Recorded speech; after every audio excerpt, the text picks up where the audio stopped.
من يهد الله فلا مضل له ومن يضلل فلا هادي له أشهد أن لا إله إلا الله وحده لا شريك له وأشهد أن محمدا عبده ورسوله اللهم صل وسلم على سيدنا محمد وعلى آله وأصحابه أجمعين.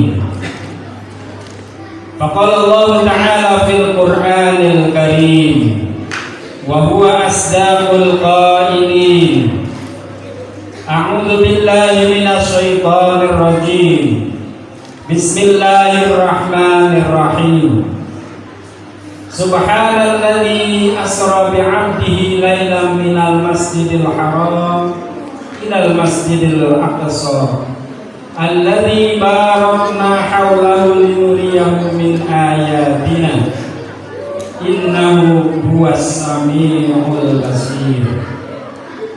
صدق الله العظيم وصدق رسوله الكريم ونحن على ذلك من الشاهدين الشاكرين.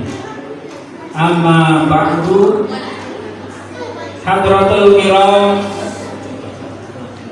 Akhuna al-Fadil Ustaz Surahman selaku Ketua DKM Masjid Al-Ghifari yang sama-sama kita hormati dan muliakan, mudah-mudahan beliau senantiasa diberikan kesehatan lahir dan batin sehingga terus memberikan manfaat untuk kemakmuran Masjid Al-Ghifari ini. Amin ya rabbal alamin. Tentunya para pengurus DKM yang tidak kami sebutkan nama dan jabatannya tanpa mengurangi rasa hormat dan takzim kami. Para ustadz, para ustazah, ketua RT atau ketua RW yang ada di lingkungan Masjid Al-Ghifari, para haji dan hajah, bapak-bapak, ibu-ibu hadirin sekalian, wabil khusus pengurus Kurma Al-Ghifari yang baru saja kita saksikan kiprah dan kegiatannya. Insyaallah mudah-mudahan Kurma terus melakukan aktivitas kegiatan-kegiatan untuk kemaslahatan remaja di lingkungan Masjid Al-Ghifari ini. Amin ya rabbal alamin. Ibu-ibu sekalian, bapak-bapak yang insyaallah semuanya dirahmati oleh Allah,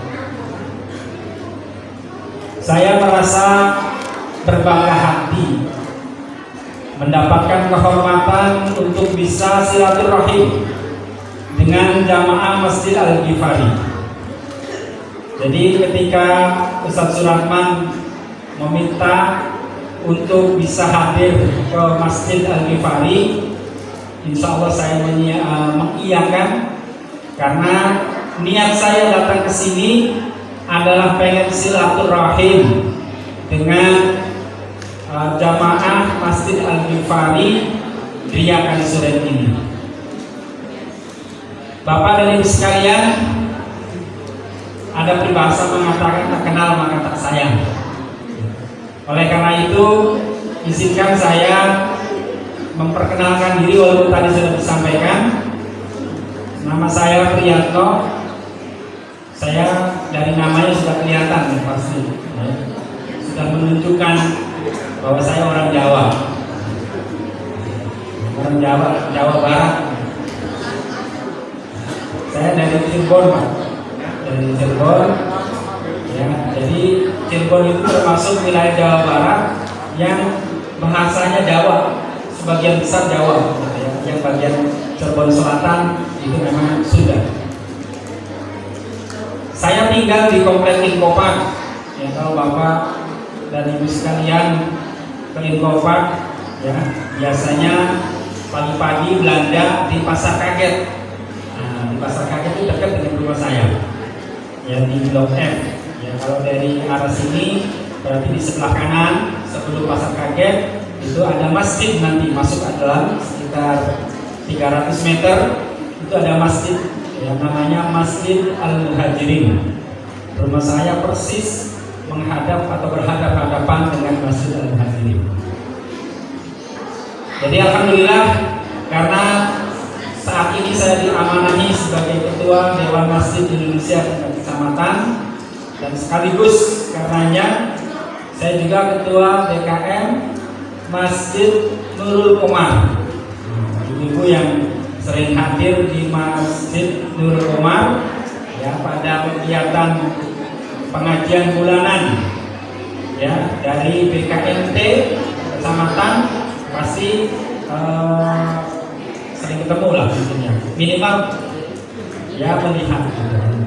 Dan alhamdulillah kemarin BKMT baru saja hari Rabu kemarin melaksanakan pengajian tawakufan ya selama bulan Ramadan ya. Pengajian BKMT diliburkan, insya Allah nanti bulan Syawal dimulai kembali. Bapak-bapak dan ibu jamaah sekalian yang dirahmati oleh Allah, saya bersyukur ya, alhamdulillah Masjid Al-Ghifari ini salah satu masjid yang sudah mengurus izin operasionalnya. Beberapa masjid sudah ditawarkan, itu sepertinya belum tergerak untuk mengurus izin operasionalnya. Padahal ini penting, ya, penting bagi keberadaan masjid itu sendiri. Ya. Jadi masjid itu ada dua hal yang harus diperhatikan. Yang pertama adalah legalitas tanah. Yang kedua izin operasionalnya. Ibarat kalau sebuah gedung bangunan itu ada izin, kalau sekolahan ya misalnya sekolah, ada izin IMB-nya, izin mendirikan bangunan, kemudian ada izin operasionalnya. Nah, gitu. Nah, masjid ini sudah ada izin operasionalnya, alhamdulillah. Untuk legalitas tanahnya bisa berkoordinasi dengan pengembang, ya. Karena kalau sudah dalam bentuk fasos dan fasum, maka tanah itu milik pemerintah daerah kalau sudah diserahkan, gitu. Pemerintah daerah. Nah, nanti dari pengurus itu mengajukan permohonan kepada pemerintah daerah untuk melalui bupati, SK Bupati untuk menyatakan bahwa fasum ini digunakan untuk masjid. Nah, gitu. Jadi ini ibaratnya kita baru separuh ini ya. Mungkin legalitas tanahnya mungkin baru dari developer ya. Dari developer, karena nggak tahu ini sudah diserahkan atau belum ke Pemda. Nah, kalau belum berarti statusnya masih milik developer. Nah, sehingga status tanahnya ya yang berhak memberikan izin yang masih developer. Tapi nanti kalau sudah diserahkan ke Pemda, maka legalitas tanah itu perizinan penggunaannya itu harus mengajukan permohonan kepada Bupati Bogor. Ya. Nurul Qomar juga begitu.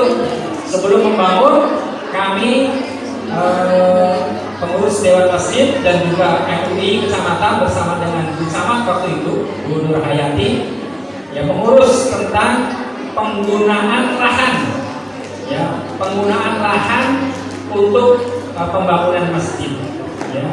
Di Nurul Qomar itu luas tanahnya sekitar 6.000 meter, 6.300 meter yang digunakan untuk area masjid. Nah, kami waktu itu koordinasi dengan Kabak Kesra di Setda dan kemudian terus berkoordinasi dengan Pak Setda, Pak Burhan, dan alhamdulillah kemudian disetujui yang pada akhirnya pelepasan fasum dari PT Laguna kepada Pemda Kabupaten Bogor, dan kemudian Bupati mengeluarkan SK, ya surat keterangan, surat keputusan surat keputusan yang berkaitan dengan penggunaan lahan untuk peruntukannya masjid. Nah, kalau sudah begitu sudah aman kan? Sudah aman. Bapak dan Ibu sekalian, masjid ini bukan milik Ustaz Surahman, bukan milik pengurus DKM, tapi masjid ini milik umat Islam. Ya. Siapapun punya kewajiban untuk memakmurkan masjid. Nah, oleh karena itu keberlangsungan syiar masjid ini terletak pada masyarakat muslim, khususnya yang ada di sekitar masjid ini. Ya, Bapak dan Ibu sekalian, saya ingin cerita di zaman Rasulullah SAW itu ada seorang sahabat namanya Sya'ban, hampir sama dengan bulan ini, bulan Sya'ban, namanya Sya'ban. Sahabat Sya'ban ini orang yang dikenal oleh para sahabat saat itu orang yang rajin datang ke masjid. Dia keilmuannya biasa-biasa saja, jamaah biasa, tidak sekelas dengan Abu Bakar Siddiq, Umar bin Khattab, Utsman bin Affan, Sayyidina Ali, dan sahabat-sahabat besar lainnya. Bahkan mungkin bagian di antara kita juga baru ada yang mendengar nama sahabat yang bernama Sya'ban ini. Sahabat yang bernama Sya'ban ini dia rajin datang ke masjid, pernah datang ke masjid. Ketika datang ke masjid, mengucapkan salam kepada Rasulullah dan bersama-salaman, kemudian dia mengambil duduk di paling pinggir. Supaya apa? Supaya dia sambil menunggu waktu sholat, dan setelah sholat dia berzikir, dia tidak mengganggu orang lain dan seterusnya. Dan itu terus dikenal oleh para sahabat bahwa Sya'ban ini termasuk orang yang rajin hadir di masjid. Nah, pada suatu ketika, pada saat sholat subuh, Rasulullah belum melihat Sya'ban. Mana kedatangan Rasulullah Sya'ban ini? Sampai kemudian Rasulullah sholat sunnah, kemudian sambil menunggu jamaah para sahabat yang lain, Rasulullah melihat Sya'ban belum ada di tempatnya. Karena Sya'ban itu kalau sudah duduk di masjid selalu duduk di tempat itu. Nah, bisa kalau dikatakan bisa kalau di samping itu di samping gitu. Jadi kelihatan betul gitu. Kalau nggak ada kelihatan. Sampai kemudian waktu subuh sudah mulai lebih lama, bahkan sampai sudah hampir mau menjelang habis waktunya, Rasulullah belum juga memimpin untuk sholat berjamaah subuh. Sehingga kemudian Rasulullah berdiri, para sahabat sekalian, adakah kalian yang melihat dan tahu kabar tentang Sya'ban? Sengaja saya mengundurkan waktu sholat karena saya menunggu Sya'ban. Sampai saat ini Sya'ban kok belum kelihatan. Adakah yang tahu? Katanya. Sahabat gak ada yang menjawab. Artinya berarti sahabat gak ada yang tahu tentang kabar Sya'ban itu. Akhirnya kemudian karena waktu sudah hampir habis, sehingga Rasulullah mengajak sahabat untuk sholat subuh. Setelah selesai sholat subuh, ya zikir berjamaah, kemudian melihat sahabat belum juga datang, belum juga kelihatan. Akhirnya Rasulullah berdiri lagi, wahai sahabat sekalian, di antara kalian adakah yang tahu rumah Sya'ban? Nah, begitu. Kemudian ternyata ada salah seorang sahabat yang mengacungkan tangannya. Ya Rasulullah, saya tahu rumah Sya'ban ya Rasulullah. Saya pernah silaturahmi ke rumahnya. Baik, kalau begitu setelah sholat duha kita akan sholat suruh, kita bersama-sama akan datang mengunjungi rumah Sya'ban, kata Rasulullah. Takut ada apa-apa. Akhirnya setelah sholat suruh dipimpin oleh Rasulullah bersama para sahabat untuk menjenguk atau datang menemui Sya'ban ke rumahnya. Ternyata para sahabat sekalian, Bapak Ibu dan hadirin yang berbahagia, singkat cerita Rasulullah sampai ke rumah Sya'ban, dan dari masjid untuk sampai ke rumah Sya'ban itu waktu yang diperlukan selama 3 jam. Berapa jam, Bu? 3 jam. Berapa jam, Pak? 3 jam. Sya'ban tidak pernah ketinggalan sholat berjamaahnya. 3 jam perjalanan. Pak Sopani dari rumah ke sini berapa jam, Pak? 5 menit. Artinya apa? Artinya bahwa kita ini dekat termasuknya. Dan 3 jam perjalanan dari masjid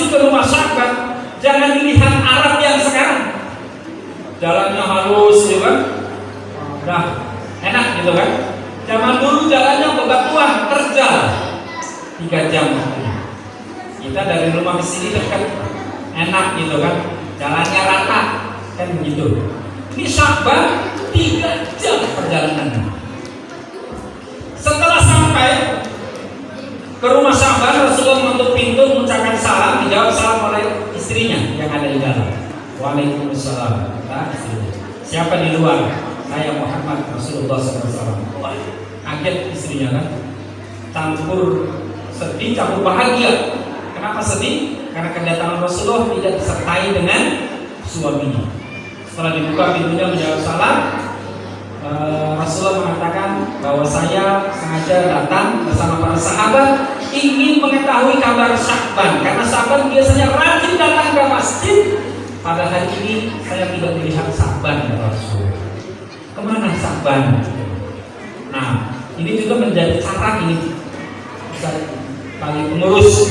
Jadi kalau ada sahabat, ada pengurus masjid, jamaah masjid yang biasanya datang ke masjid, tiba-tiba sehari 2 hari nggak kelihatan. Nah, kita cari, didatangi rumahnya, disilaturahmin supaya ada ikatan emosional antara pengurus masjid dengan jamaah. Tanya kabarnya ada apa? Takutnya sakit ya tidak sembuh. Begitu Rasulullah. Ketika ditanya oleh Rasul seperti itu, istrinya mengatakan, ya Rasulullah, tadi pagi Sya'ban sudah dipanggil sama Allah. Artinya Sya'ban sudah meninggal. Jadi ibu sekalian, ternyata yang menyebabkan Sya'ban gak hadir di masjid karena ajal menjemputnya. Ya, karena ajal dan karena sakit. Kalau tidak sakit, kalau bukan ajal yang menjemputnya, dia rajin datang ke masjid. Luar biasa semangatnya. Maka wajar kalau kualitas para sahabat dengan umat Islam saat ini sangat jauh sekali. Kata Rasulullah, khairul quruni, sebaik-baiknya zaman adalah zaman itu. Summa yalunahu, kemudian setelah itu. Artinya apa? Kualitas kehidupan masyarakat bangsa Arab dari zaman para sahabat luar biasa. 3 jam perjalanan saja pernah telat sholat berjamaah, gitu kan? Nah, tetapi kemudian kata istrinya begini, ya Rasulullah, selain saya sedih karena kehilangan suami, kata istrinya, saya ada yang mengganjal yang saya tanyakan kepada engkau ya Rasulullah. Apa itu kata Rasulullah? Ketika menjelang ajalnya, Sya'ban itu memotikkan 3 kata di dalam ucapannya pada saat sakaratul maut. Dan kata-kata itu tidak saya pahami, tidak saya mengerti apa maksudnya.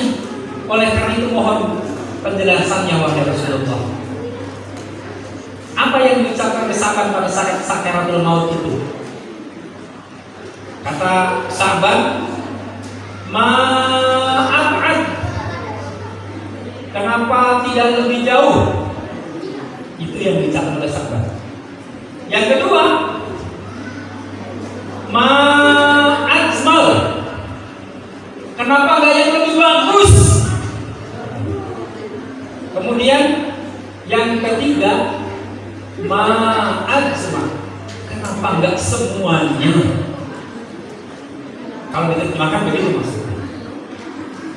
Sehingga ungkapan ini yang gak saya pahami, mengganjal dalam hati saya wahai Rasulullah.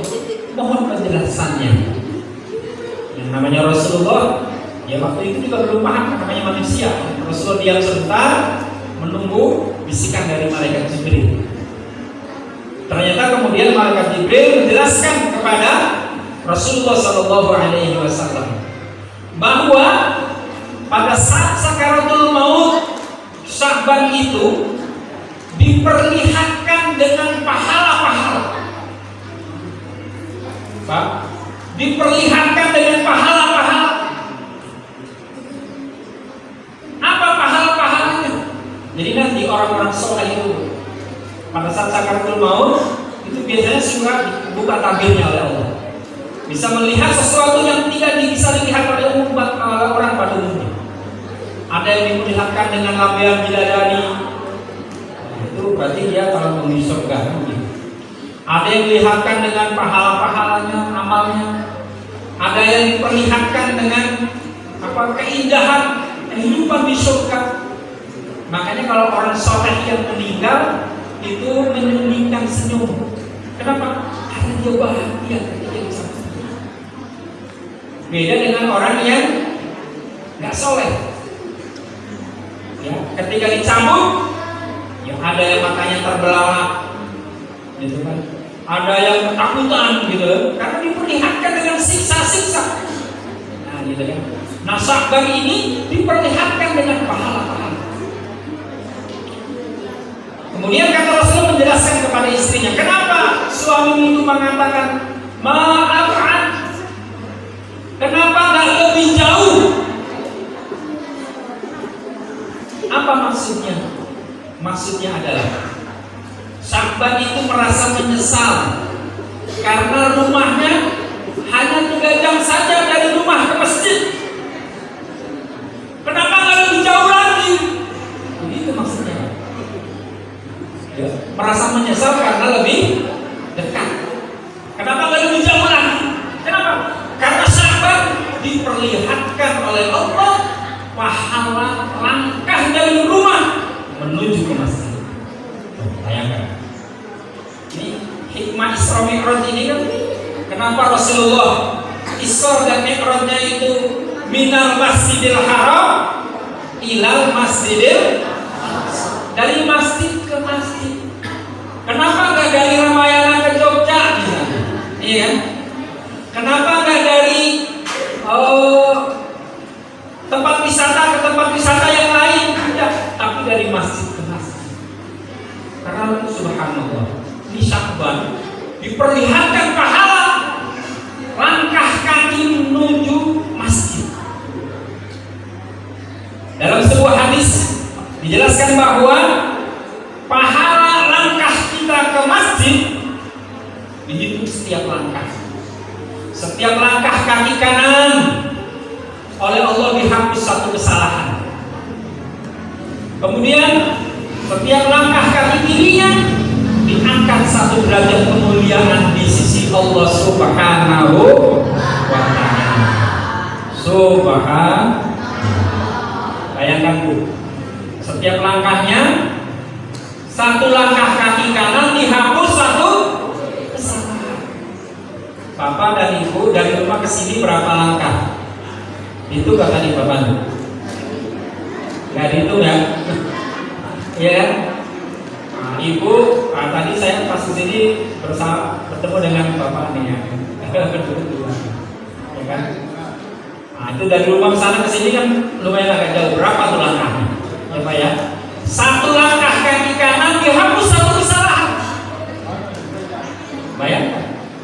Kaki kanan dihapus 1 kesalahan. Kaki kiri diangkat derajat kemuliaan oleh Allah. 1 langkah kaki kanan diangkat 1 derajat, dihapus 1 kesalahan lagi. Jadi setiap langkahnya begitu pahalanya. Sehingga wajar kalau kemudian sahabat tersenyum. Sehingga kemudian ada penyesalan, maaf, kenapa nggak lebih jauh? Kenapa? Karena pahalanya luar biasa. Apalagi datang ke masjid, hadir di majelis ilmu. Ada peringatan hari raya, hari besar umat Islam, yakni Isra dan Mi'raj. Ya. Dalam sebuah hadis Rasulullah mengatakan tentang pahala majelis ilmu. Ya. Dalam sebuah hadis Rasulullah bersabda, "Man salaka thariqan yaltamisu fihi ilman, sahalallahu lahu thariqan ilal jannah."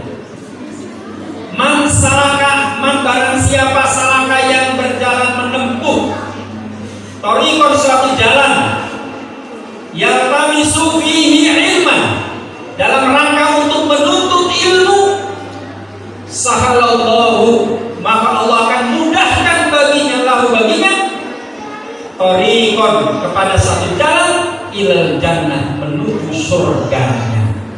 Amin ya rabbal alamin. Bapak Ibu luar biasa. Itu yang disabdakan oleh baginda Rasulullah, itu langkah kaki kita. Jadi salaka itu kalau bahasa orang Jawa itu melaku. melakukan jalan, melangkahkan kaki itu namanya saraka. Ya.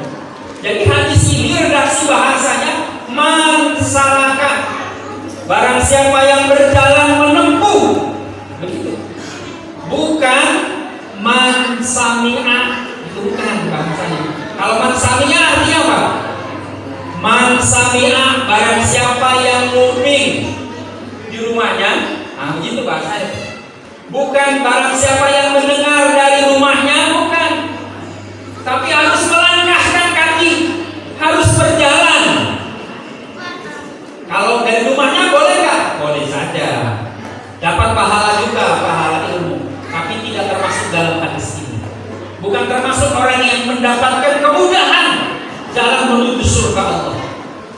Tapi kalau ingin mendapatkan kemudahan berjalan menuju surga Allah, nah harus melangkahkan kaki. Makanya kata Rasulullah, man saraka, barang siapa yang melangkahkan kakinya menempuh thoriqon, satu jalan, yang kami sufihi ilman, dalam rangka untuk hadir di majelis ilmu, mencari ilmu, sahalallahu lahu, Allah akan mudahkan baginya thoriqon ilal jannah, jalan menuju surga. Maka insya Allah Pak, Bapak dan Ibu yang hadir di sini adalah orang-orang pilihan yang insya Allah nanti akan dimudahkan dalam menuju surganya. Amin. Jadi itu penyesalan dari siapa? Sahabat yang pertama, kenapa enggak lebih jauh? Kalau sahabat saja demikian penyesalannya, padahal 3 jam dari rumah ke masjid. Apalagi kita yang dari rumah ke masjid hanya membutuhkan waktu berapa menit? 5 menit, mungkin paling jauhnya 10 menit. Maka ini harus jadi motivasi buat kita. Ayo sama-sama datang ke masjid, memakmurkan masjid, mensyiarkan agama Allah. Yang kedua, kata Rasulullah, ketika sahabat mengucapkan ma'ajmal, kenapa enggak yang lebih bagus perjalanan di Arab Saudi, yang di Mekah sana? Katanya, saya belum pernah ke sana, di Suratman ini udah sering ke sana ya. Di sana itu kalau panas ya panas banget, kalau dingin ya dingin banget, katanya begitu ya, Badik. Gitu. Apalagi kalau panas sampai 40 derajat lebih. Kalau panas dingin bisa di bawah 20 derajat. Dingin, musim pulang. Pada satu ketika sahabat keluar dari rumahnya untuk sholat subuh. Tadi perjalanannya berapa jam? 3 jam. Berarti kalau katakanlah subuhnya 4:30, berarti berangkatnya jam berapa itu sahabat? Hah? 4:30 berarti setengah 2. Bayangkan 1:30. Kita masih tidur lelap ya. Sahabat 1:30 itu sudah berangkat menuju masjid. Dan jalan kaki. Pada saat itu musim dingin. Musim pulang. Dan biasanya pada saat musim dingin, orang Arab itu kalau pakai pakaian itu berangkat-rangkat Pak. Ada pakaian paling dalam, ya, kemudian ada pakaian luar, pakaian tengah, kemudian pakaian mantel yang di luar. Nah, gitu. Ketika dalam perjalanan, tiba-tiba bertemu dengan seorang kakek-kakek yang sedang kedinginan menggigil.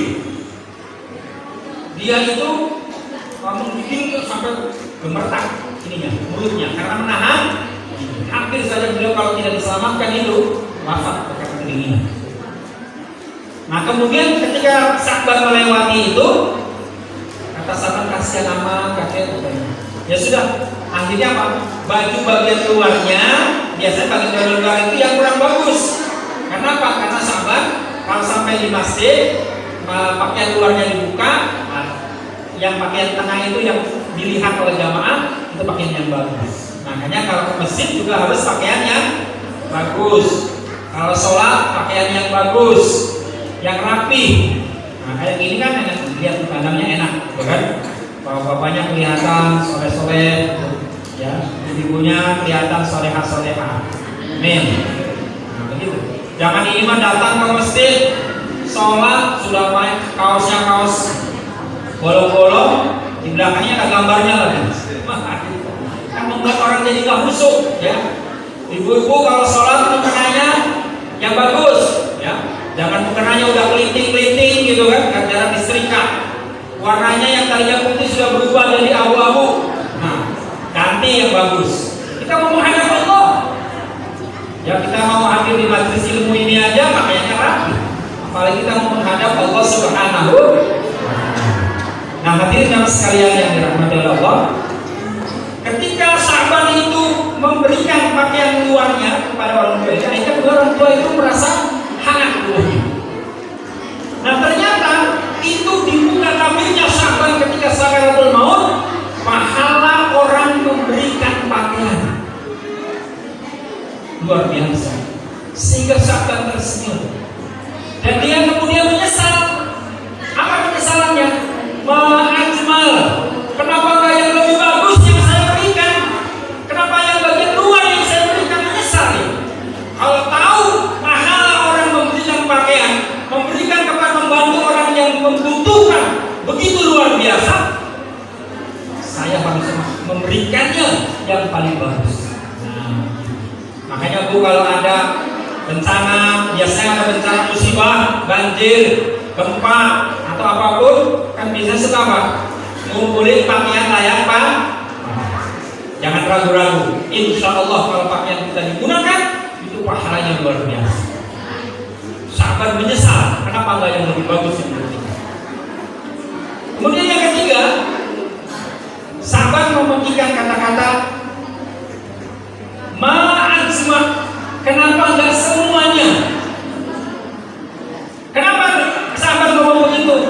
Karena dia diperlihatkan pahala pada saat dia keluar dari rumahnya menuju masjid. Suatu ketika dia beli roti di pasar.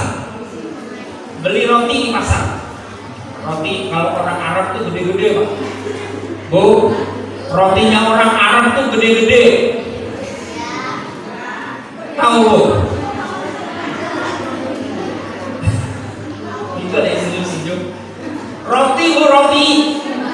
Nah, rotinya orang Arab tuh gede-gede. Kalau kita kan rotinya kecil-kecil ya. Sudah kecil, roti di kita mah ada lagi yang lebih kecil. Roti unyil namanya. Segini nih.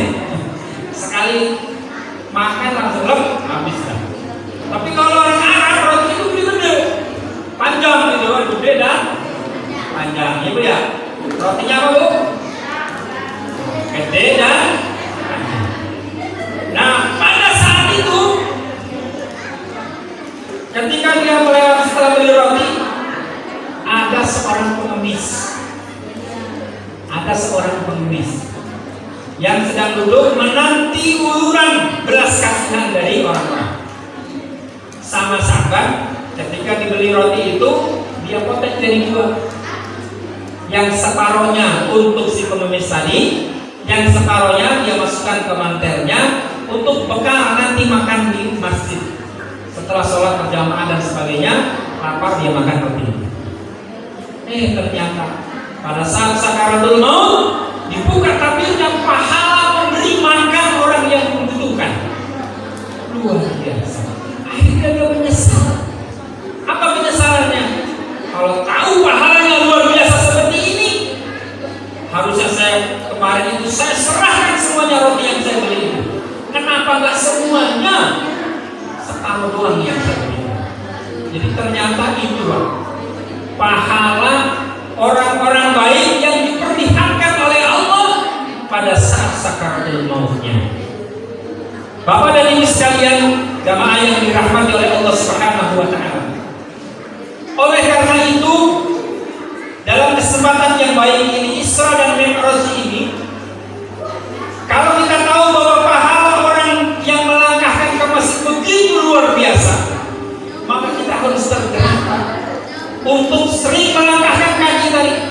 Sudah dianjurkan oleh Ketua DKM untuk sama-sama memakmurkan masjid ini.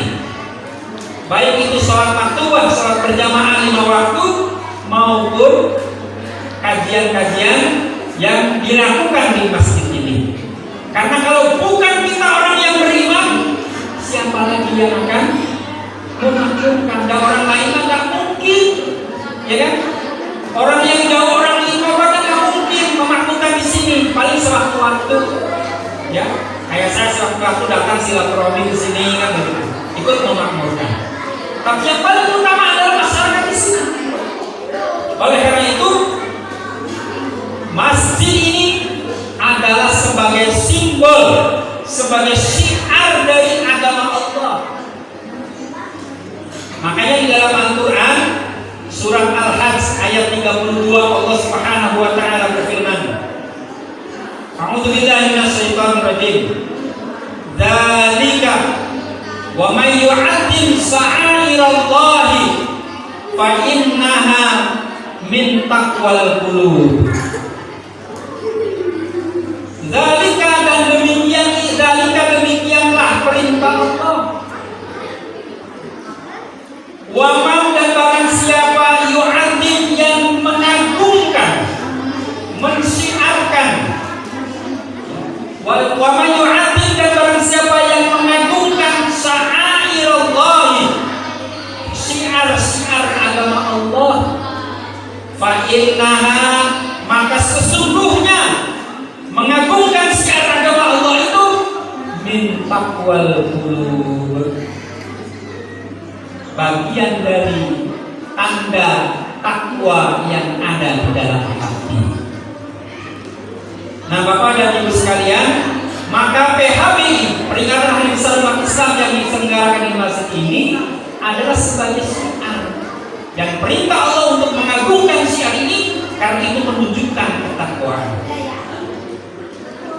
Apa itu syiar? Nah, ini syiar, Bapak dan Ibu sekalian.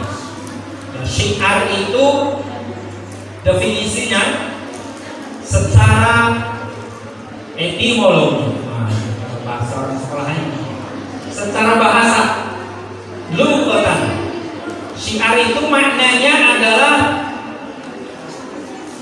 alamatun, maknanya adalah tanda, ciri untuk mengenali sesuatu. Itu namanya syiar. Jadi syiar itu apa? Tanda untuk mengenali sesuatu.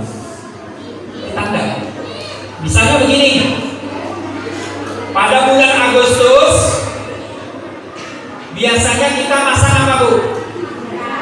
Masang bendera, ya. RT biasanya masang apa? Umbul-umbul, ya kan? Umbul-umbul dipasang sepanjang jalan. Bendera merah putih dipasang di setiap depan rumah. Nah, itu disebut dengan syiar. Itu disebut dengan syiar. Apa itu syiar? Tanda, ya. Tanda, ya, atau rambu-rambu yang digunakan untuk mengenali sesuatu.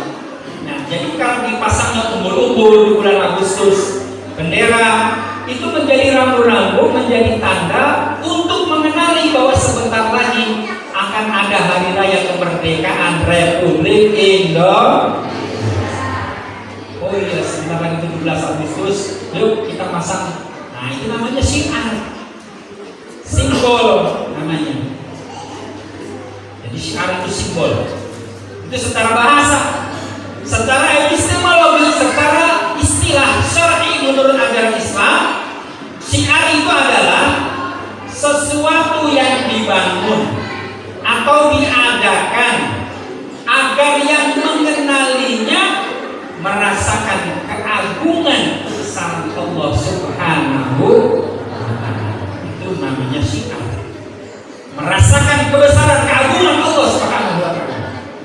Makanya syiar itu harus sampai pada tingkatan meriah. Nah, hadirin sekalian yang dirahmati oleh Allah, kenapa syiar itu perlu untuk kita gaungkan? Karena kata ulama, syiar itu baru dikatakan syiar memenuhi 3 syarat. 3 syarat. Yang pertama, syiar itu harus memiliki syarat yang pertama yang disebut dengan al-ihtifa. Ihtifa itu artinya dilakukan di tempat terbuka secara meriah dan penuh dengan semangat. Nah, itu namanya syiar. Jadi yang namanya syiar itu harus di tempat terbuka. Kayak masjid itu kan tempat terbuka ini kan, nggak sembunyi-sembunyi. Kalau ada pengajian di ruang tertutup, sembunyi-sembunyi, nah kita boleh tanyakan apa maksudnya. Nah, boleh ditanyakan. Nah, kalau misalnya Ustaz ini supaya pemahamannya lebih tajam, karena ini kajiannya khusus, itu silakan.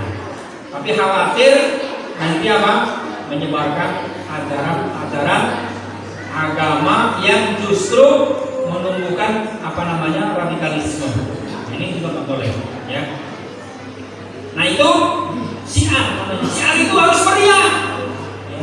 Makanya ini kan pertama kali nih, ya, kegiatan PHBI kata beliau tadi peringatan pertama kali. Mudah-mudahan nanti berikutnya lebih meriah lagi. Umbul-umbul dipasang nanti pas saat tahun baru Islam.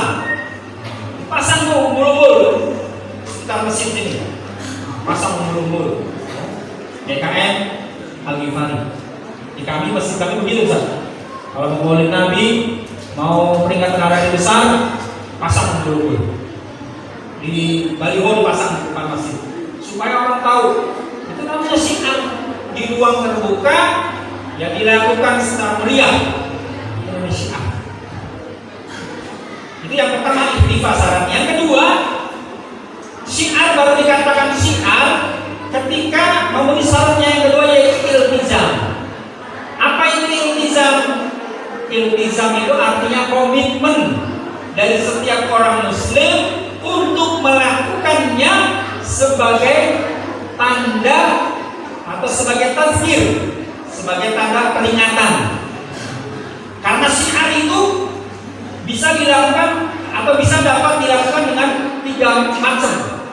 Ada syiar itu dengan menggunakan tempat, ada syiar itu dengan menggunakan waktu-waktu tertentu, ada syiar juga dengan menggunakan amalan-amalan ibadah tertentu. Itu bentuk kegiatan syiarnya, ya.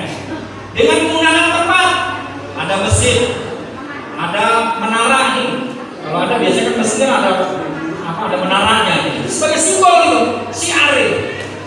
Ada pengeras suaranya, toa ini, ya. Ini kan sedang ramai. Surat edaran Menteri Agama, ya, tentang pengaturan pengeras suara toa, gitu. Sebenarnya nggak diatur juga, kan kita sudah melakukan itu sebenarnya. Dan kita nggak mempermasalahkan surat edarannya. DMI Pak Yusuf Kala sebagai ketua umum mengatakan kami tidak bermasalah dengan aturan itu. Ya, pengeras suara nggak boleh diatur-atur harus begini begitu. Diatur dengan sebaik mungkin dan kita sudah melakukan sebenarnya. Tetapi yang dipersoalkan itu sebenarnya apanya? Pernyataannya, di mana beliau membandingkan suara azan sebagai panggilan sholat dengan apa itu? Dengan suara hewan, ya kan? Di mana suara hewan itu dalam pandangan kita sebagai orang muslim dalam kajian fikih itu termasuk najis mubolan tuh, najis berat, kan begitu. Jadi dipersoalkan itu bukan toanya. Kalau toanya silahkan gunakan, karena itu bentuk dari syiar. Ya, yang namanya syiar itu harus meriah, harus dengan suara keras. Tapi kalau misalnya azan dengan suara mendayu-dayu, bukan pada datang nanti. Yang ada apa? Pada terlelap tidur. Ya, kayak dinyanyiin di nabobokan kan begitu. Ya, makanya azan itu harus keras supaya terdengar. Oh, itu ada waktu datang mau sholat. Bahkan sebelum waktu subuh saja di masjid-masjid tertentu itu menyetel murotal, kan begitu. Supaya apa? Persiapan supaya umat Islam pada bangun, ya kan, mempersiapkan waktu masuk sholat subuh. Atau ada juga yang menggunakan tahrim, ya kan? Assalatu wassalamu alaik. Kan begitu ya. Itu namanya tahrim. Banyak panjangnya. Itu intinya tahrim itu apa? Digunakan untuk apa? Mengingatkan, tazkir, sebagai bentuk tazkir tadi, mengingat.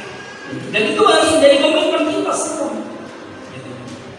Itu namanya tahrim, menggunakan pengeras suara. Ya, jadi menggunakan tempat masjid, Ka'bah sebagai simbol. Itu syiar juga di mana itu tempat tawaf manusia sedunia. Ya, ada juga dengan amalan-amalan tertentu. Ya, misalnya dengan apa? Zikir berjamaah. Seperti yang dilakukan oleh almarhum Ustaz kita, guru kita, Bapak Kiai Haji Arifin Ilham almarhum. Ya, kan luar biasa, itu ada syiarnya, zikir berjamaah, ya kan? Dan itu harus meriah, ya harus dengan suara keras, nggak mungkin syiar tidak akan tercapai kalau tidak dilakukan dengan suara keras. Misalnya begini, para jamaah sekalian, ayo kita syiarkan melalui zikir berjamaah dari dalam hati masing-masing. Diam semua, jangan semua. Kira-kira syiar bukan itu? Bukan syiar. Syiar itu harus apa? Harus meriah. Harus ada suara dengan syahdu, gitu kan? Subhanallah walhamdulillah wa la ilaha illallah Allahu akbar subhanallah walhamdulillah wa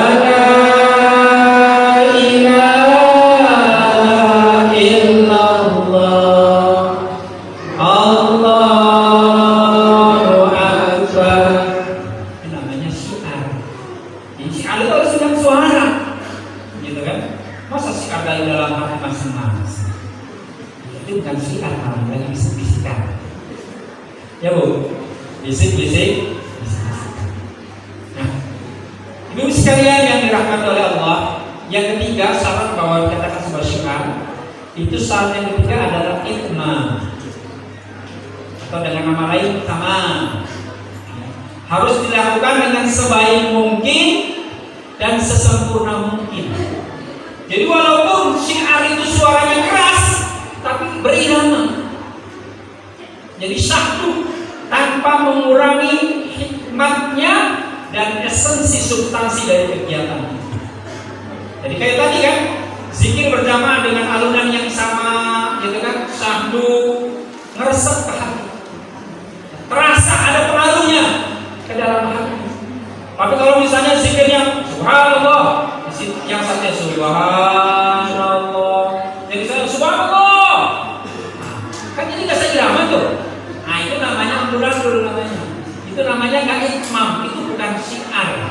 Syiar itu harus dilakukan sebaik mungkin dan sesempurna mungkin, walaupun meriah, tidak menghilangkan hikmatnya dan substansinya dari kegiatan.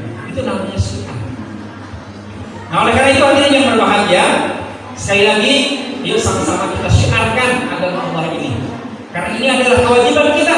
Allah mengingatkan kita dalam Al-Quran, innama ya'muru masajidallahi man amana billah.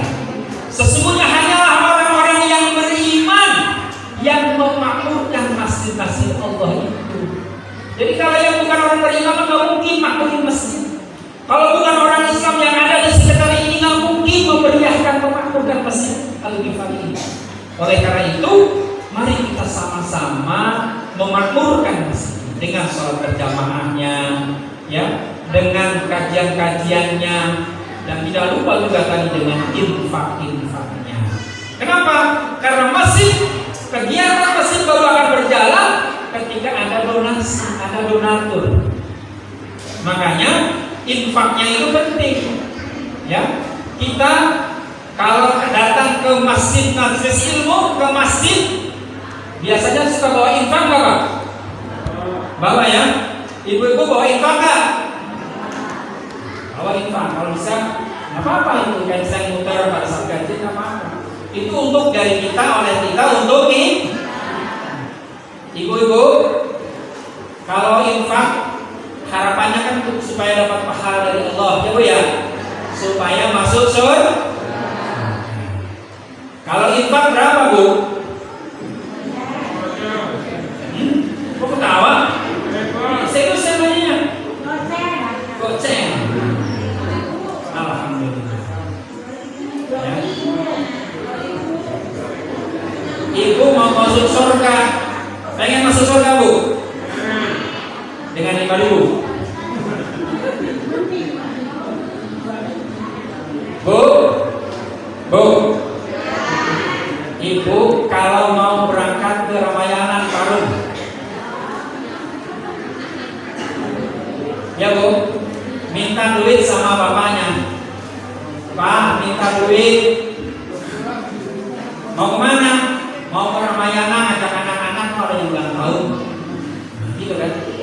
Sama bapaknya dikasih 50.000. Bu, ke Ramayana dikasih 50.000. Gede apa kecil Bu? Hah? Gede apa kecil Bu? Kecil. Dapat apa katanya 50.000 Pak?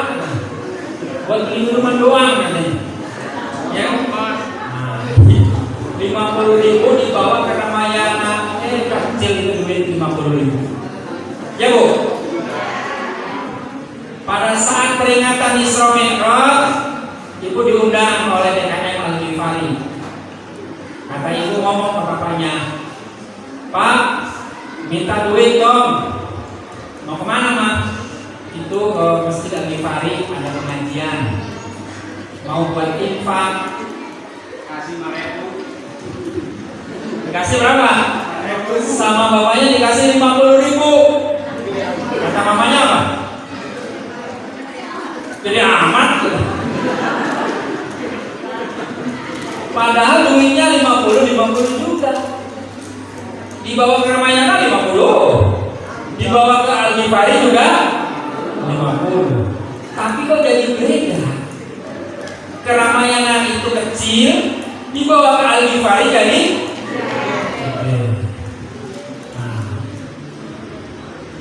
kadang-kadang kita nggak adil ya Bu ya. Padahal ke Ramayana itu untuk kepentingan duniawi, ke masjid mah untuk kepentingan akhirat, untuk bekal kita. Kadang-kadang kita hitung-hitungan. Ketika mau ke masjid, bawa duitnya juga sengaja dipas-pasin.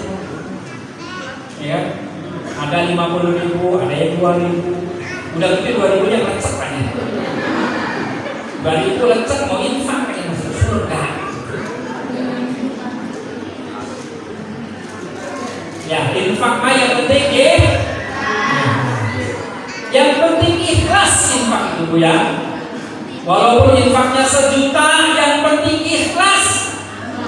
Daripada infak 5.000 kan ikhlas. Ya Bu. Jadi infak yang penting nah itu tadi syakban dulu. Ya kan? Infak dengan apa? Sedekah roti, menyesal ya. Jangan sampai nanti ibu menyesal. Nanti pada saat diperlihatkan pahala infak, menyesal kenapa? Katanya gitu. Dalam hadis Rasulullah, orang yang meninggal ketika diberikan kesempatan, seandainya orang yang meninggal itu diberikan kesempatan untuk hidup kembali, maka yang dia lakukan adalah mau berinfak. Karena apa? Besarnya pahala infaknya.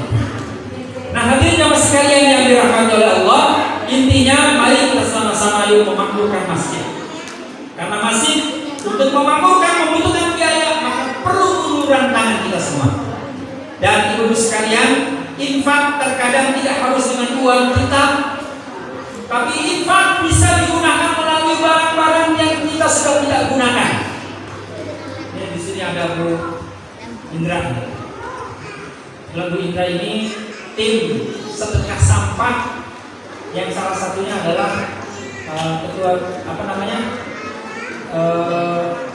koordinatornya itu istri saya, ya, bersama dengan Bu Indra dan ibu yang lain itu mengumpulkan barang-barang bekas, ya, ada botol aqua, botol air mineral, ya gelas, ya mineral yang sudah nggak dipakai itu, yang sudah kita minum airnya dikumpulkan. Di rumah ada kipas yang sudah rusak diinfakkan. Di rumah ada kulkas yang sudah nggak terlalu dingin lagi, mau ganti yang baru diinfakkan. Masjid silakan ada tim sedekah sampah Masjid Al-Ghifari yang mengumpulkan barang-barang bekas itu kemudian dijual. DKM Al-Muhajirin di masjid depan rumah saya dengan kebetulan ketua DKM juga saya juga ya. Jadi saya terlalu banyak jabatan sebenarnya. Saya sudah melihat jangan saya, jamaahnya RT pada datang ke rumah, udah pokoknya pulsa aja, udah akhirnya pemilihan semua RT nyalonin saya, udah ini mungkin barangkali amanah dari Allah. Sudah. Alhamdulillah Bu, dari sedekah sampah yang dikelola oleh tim majelis taklim ibu-ibu, ya, jadi setiap biasa ada waktu penimbangannya, misalnya dilakukan setiap hari Sabtu, misalnya setiap hari Minggu. Nanti dari pengumpul itu datang ke masjid, ke tempat kumpulnya barang-barang bekas, kemudian ditimbang, dihargai, dijual ke pengumpul rongsokan ini. Alhamdulillah, sekali nimbang dapat 300.000, sekali nimbang ada dapat 500.000, ya. Jadi tidak harus dengan uang kita, mungkin kita berat, apalagi sekarang masa pandemi.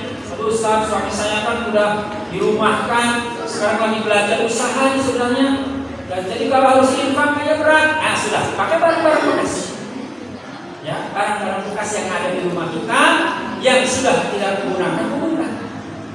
Ada kegiatan RT, gelas mineralnya dikumpulkan, nanti pada saatnya ditimbang. Itu untuk kas masjid. Alhamdulillah, masjid saling ibu-ibu di masjid kami kegiatannya didonasi melalui sedekah sampah ini. Ya.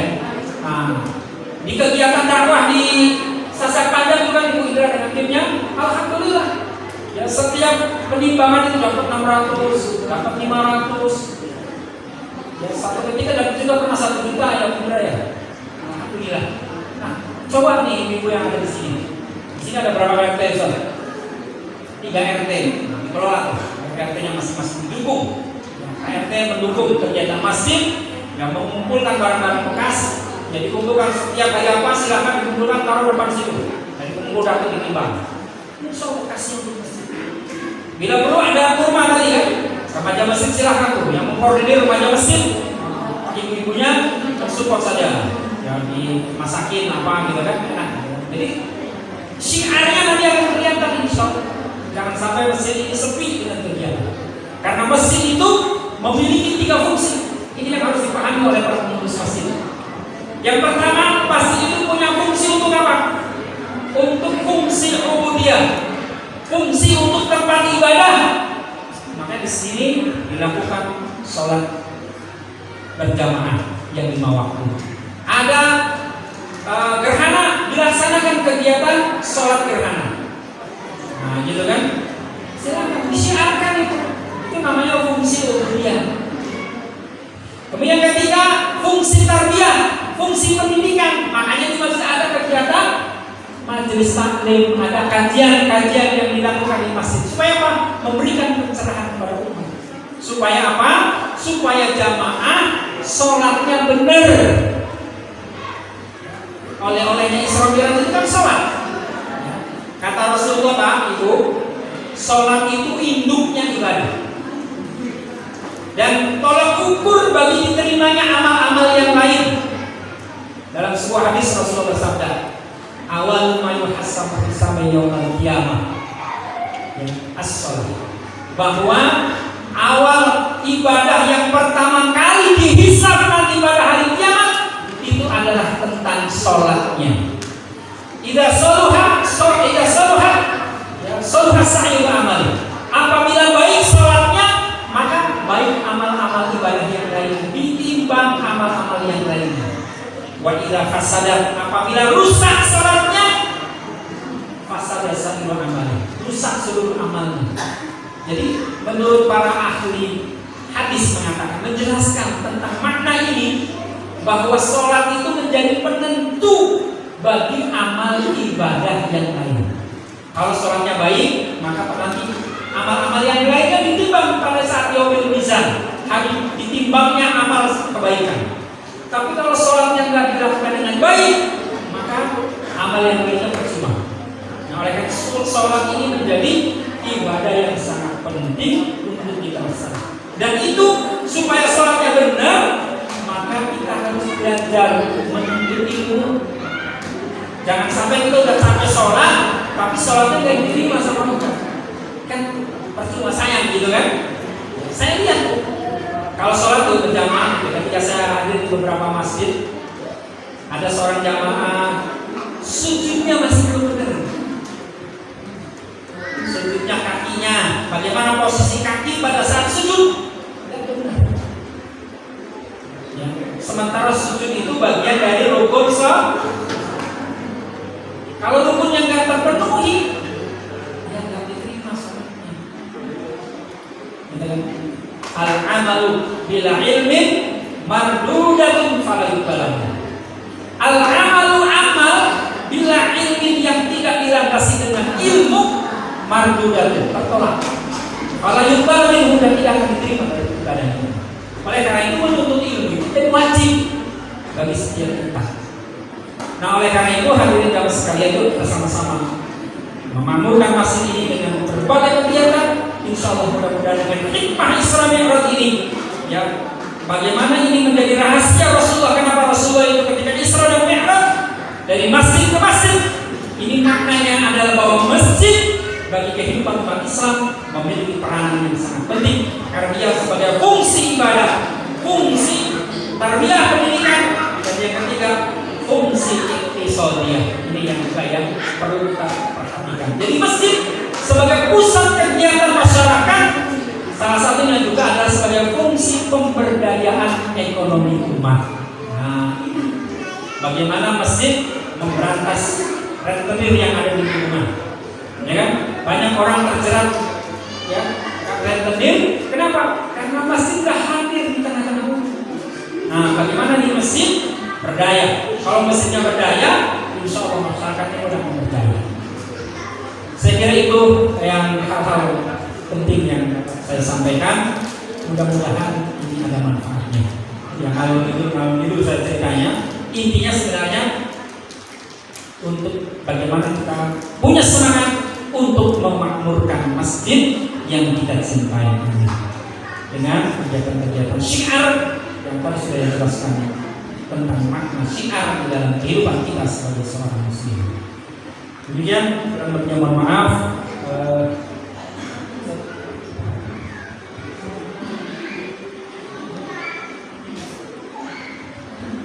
Baik, kita sama-sama berdoa kepada Allah Subhanahu wa Ta'ala.